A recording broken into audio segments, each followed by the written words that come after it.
કાંકરેજ તાલુકાના મુખ્ય મથક શિહોરીથી પાટણ હાઈવે રોડ ઉપર આવેલા તમાકુની ખડી પાસે ઇકો કાર અને રિક્ષા વચ્ચે અકસ્માતમાં 3 લોકોને ગંભીર ઇજાગ્રસ્ત હાલતમાં સારવાર અર્થે શિહોરી ખાતે આવેલા સરકારી હોસ્પિટલમાં ખસેડવામાં આવ્યા છે।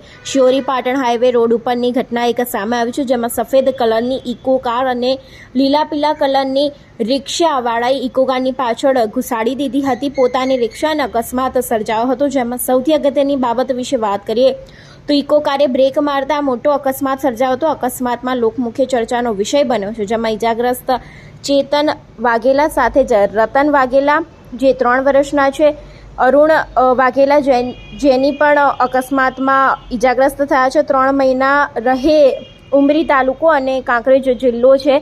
બનાસકાંઠાવાળાઓએ ગંભીર રીતે ઇજાગ્રસ્ત થતાં તેને શિહોરી આવેલી સરકારી હોસ્પિટલમાં ખસેડવામાં આવ્યા છે। જો કે અનેક વખત આવા અકસ્માતો સર્જાયા હોય છે, પરંતુ એમાં સૌથી અગત્યની બાબત વિશે વાત કરીએ તો સદનસીબે મોટી જાનહાનિ ટળી ગઈ છે।